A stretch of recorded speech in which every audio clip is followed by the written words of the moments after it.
नमस्कार, स्वागत है आपका बिहार समाचार में। तेजस्वी यादव और मीसा समेत 6 पर पटना में केस दर्ज, 5 करोड़ लेकर टिकट नहीं देने का आरोप। तो वहीं तेजस्वी ने सीएम नीतीश कुमार को दी चुनौती। तेजस्वी ने कहा सीएम को डिप्टी सीएम तारकिशोर पर कार्रवाई करनी चाहिए। परिजनों और सहयोगियों को 53 करोड़ का कॉन्ट्रैक्ट दिया। और पंचायत चुनाव स्थगित करने को लेकर हाई कोर्ट में जनहित याचिका। बिहार में पंचायत चुनाव से गांवों में कोरोना का बढ़ सकता है प्रसार। हाई कोर्ट से चुनाव स्थगित करने की मांग, जनहित याचिका दायर हो चुकी है। बिहार अब खेलेगा और बढ़ेगा, कैबिनेट का फैसला। प्राइमरी स्कूलों में 8,386 फिजिकल टीचर की बहाली को मंजूरी। सरकारी कर्मियों और पेंशन भोगियों के बकाया डीए को भी दिखाई हरी झंडी। तो आज की तमाम बड़ी खबरों पे बात करने से पहले आपसे छोटी सी निवेदन है कि वीडियो को प्यारा सा एक लाइक जरूर करें, क्योंकि आपका एक लाइक करना ही हमारे मेहनत का फल होता है। तो शुरुआत करते हैं आज की पहली और बड़ी खबर से। तेजस्वी यादव और मीसा समेत 6 पर पटना में केस दर्ज, 5 करोड़ लेकर टिकट नहीं देने का आरोप। 5 करोड़ लेकर टिकट नहीं देने के आरोप में विपक्ष के नेता तेजस्वी यादव और राज्यसभा सांसद मीसा भारती समेत 6 लोगों के खिलाफ केस दर्ज कर लिया गया है। तेजस्वी मीसा के साथ ही कांग्रेस के विधायक मदन मोहन झा, कांग्रेस नेता व पूर्व विधायक सदानंद सिंह, कांग्रेस नेता शुभानंद मुकेश और कांग्रेस के प्रवक्ता राजेश राठौड़ पर कोतवाली थाने में केस दर्ज किया गया है। हालांकि एक आरोपी सदानंद सिंह की मौत हो चुकी है, उनके बेटे शुभानंद पर भी केस दर्ज है। सुप्रीम कोर्ट के वकील और ऑल इंडिया कांग्रेस कमेटी के नेता संजीव कुमार सिंह ने राजद नेता व कांग्रेसी नेताओं पर रुपए लेकर लोकसभा के 2 टिकट नहीं देने और ठगी करने का आरोप लगाते हुए पटना सीजेएम कोर्ट में परिवाद मुकदमा दायर किया था। पटना के मुख्य न्यायिक दंडाधिकारी विजय किशोर सिंह ने मामले की सुनवाई की और 16 सितंबर को पटना के एसपी के जरिए कोतवाली थानाध्यक्ष को केस दर्ज करने के आदेश दिया था। कांग्रेस नेता और अधिवक्ता संजीव कुमार सिंह ने पटना के सीजेएम की अदालत में 18 अगस्त को एक परिवाद दायर किया था। इस परिवाद में आरोप था कि तेजस्वी मिश्रा समेत कांग्रेस नेताओं ने भागलपुर से लोकसभा का टिकट देने के बदले में 15 जनवरी 2019 को 5 करोड़ रुपए लिए, लेकिन टिकट नहीं दिया। वहां से शैलेश कुमार उर्फ बुल्लो मंडल को टिकट दे दिया गया। आरोप है कि जब संजीव ने तेजस्वी और उनके पीए से संपर्क साधा तो उन्होंने विधानसभा के 2 टिकट गोपालपुर से उनके भाई राजीव कुमार सिंह और रुपोली से संजीव सिंह को देने की बात कही, लेकिन अंत तक टिकट नहीं दिया। जब इस मामले में तेजस्वी से संपर्क किया गया तो उन्होंने जान से मारने की धमकी दी। तेजस्वी ने सीएम नीतीश कुमार को चुनौती दे दी है। अब तेजस्वी ने कहा है कि सीएम को डिप्टी सीएम तारकिशोर पर कार्रवाई करनी चाहिए। परिजनों और सहयोगियों को 53 करोड़ का कॉन्ट्रैक्ट दिया।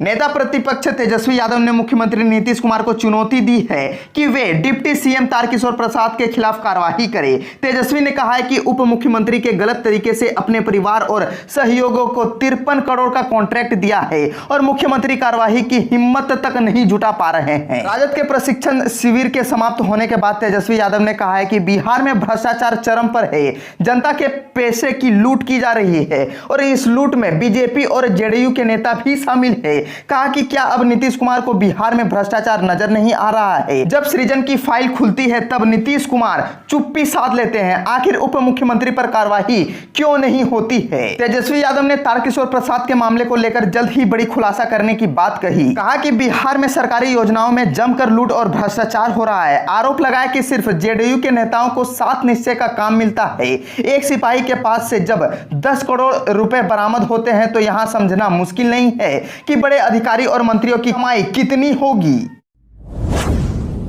बिहार अब खेलेगा और बढ़ेगा भी, कैबिनेट का फैसला। प्राइमरी स्कूलों में 8,386 फिजिकल टीचर की बहाली को मंजूरी दे दी गई है। सरकारी कर्मियों और पेंशन भोगियों के बकाया डीए को भी दिखाई हरी झंडी। सीएम नीतीश कुमार की अध्यक्षता में बुधवार को कैबिनेट की बैठक हुई। इसमें 21 एजेंडों पर मुहर लगाई गई है। बैठक में राज्य प्राइमरी स्कूलों में 8,386 फिजिकल टीचर की बहाली का फैसला भी लिया गया है। वही बिहार के सरकारी कर्मचारियों और पेंशनधारियों के लिए भी बड़ी खुशखबरी है।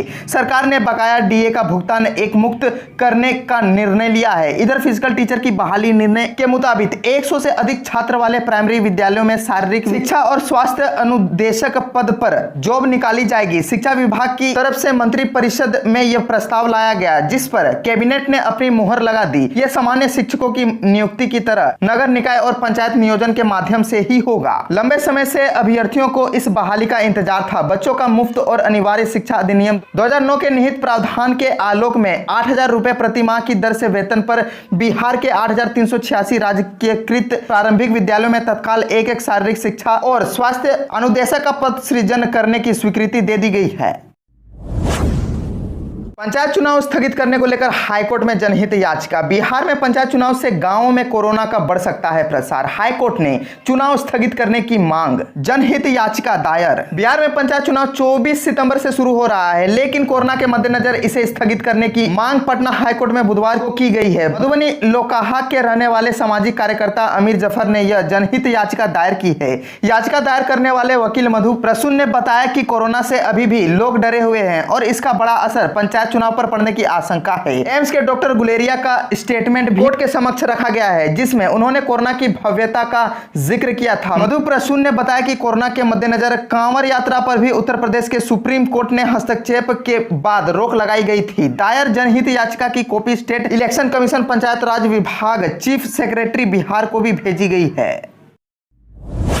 बिहार पंचायत चुनाव पत्नी के साथ नामांकन में पहुंचे शिक्षक पर होगी कार्रवाई। पंचायत चुनाव को लेकर सोमवार को नारायणपुर पंचायत के मुखिया पद के प्रत्याशी रेशमी देवी के साथ पति देवनंदन बिघा विद्यालय के शिक्षक अमलेश पासवान को नामांकन काउंटर पर पहुंचना पड़ा महंगा। बताते चले कि चुनाव आयोग के नियमानुसार किसी भी सरकारी कर्मी एवं अनुबंध कर्मी को चुनाव नहीं लड़ने एवं प्रत्याशियों के साथ नामांकन केंद्र पर पहुंचने एवं जनसंपर्क नहीं करने का निर्देश जारी किया गया है, परंतु नियम कानून को ताक पर रखते हुए नंदन बिघा विद्यालय के शिक्षक अमलेश पासवान सोमवार को रतनी प्रखंड में अपनी पहली पत्नी रेशमी देवी का नामांकन दाखिला आने पहुंचे थे। उक्त बातों की जानकारी सोशल मीडिया के माध्यम से डीएम मनोज कुमार को मिली थी। बुधवार को रतनी पहुंचे एसडीएम मनोज कुमार ने बातचीत के दौरान बताया कि देवनंदन विद्यालय के शिक्षक अमलेश पासवान का बिना प्रतिनियुक्ति के नामांकन काउंटर पर पहुंचने की सूचना मिली है। उनके विरुद्ध कार्रवाई करने के लिए जिला शिक्षा पदाधिकारी को लिखा जाएगा।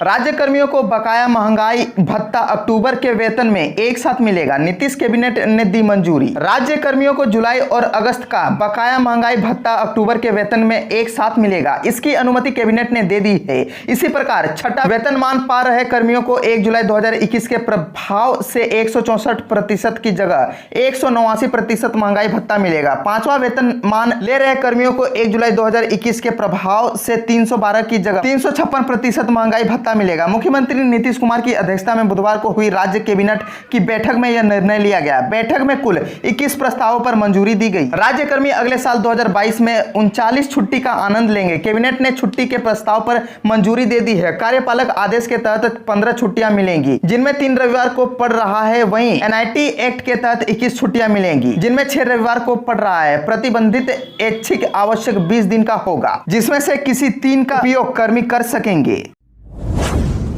सीएम नीतीश कुमार के भाषा विवाद पर झारखंड के मंत्री डॉक्टर रामेश्वर बोले, बिहार में संथाली को क्यों नहीं दी मान्यता। बिहार सीएम नीतीश कुमार के भोजपुरी और मगही पर दिए बयान पर झारखंड के मंत्री डॉक्टर रामेश्वर उरांव ने पलटवार किया है। उन्होंने सवाल उठाया है कि बिहार में भी संथालों की अच्छी आबादी है, इसके बावजूद परीक्षा में कुड़ुख व संथाली भाषा को क्यों नहीं शामिल किया गया है। झारखंड सरकार के खाद्य आपूर्ति मंत्री डॉक्टर रामेश्वर उरांव ने बिहार सीएम नीतीश कुमार के भोजपुरी मगही बयान पर पलटवार किया है। बिहार सीएम श्री कुमार ने भोजपुरी और मगही भाषा के प्रति झारखंड सीएम हेमंत सोरेन को नसीहत दी थी। इधर पलटवार करते हुए मंत्री डॉक्टर उरांव ने कहा है कि बिहार में संथालों की अच्छी आबादी है, इसके बावजूद वहां इस भाषा को मान्यता क्यों नहीं दी। डॉक्टर रामेश्वर उरांव ने कहा है कि बिहार के बांका, सहरसा, पूर्णिया, कटिहार, बेतिया जैसे जिलों में संथाल और उरांव समाज के लोग काफी संख्या में निवास करते हैं। उन्होंने सवाल उठाया कि बिहार के सीएम नीतीश कुमार ने उनकी भाषा को क्यों नहीं राज्य के नौकरियों में मान्यता प्रदान किया गया। साथ ही कहा कि बिहार की नीतीश कुमार कुड़ुख और संताली भाषा को परीक्षा में शामिल करे। बिहार कैबिनेट का फैसला, शराब की बिक्री भंडारण पर सील होगा पूरा परिसर। किसी परिसर में शराब का निर्माण, बोतलबंदी, भंडारण, बिक्री अथवा आयात निर्यात किया जाता है तो पूरे परिसर को सील किया जाएगा।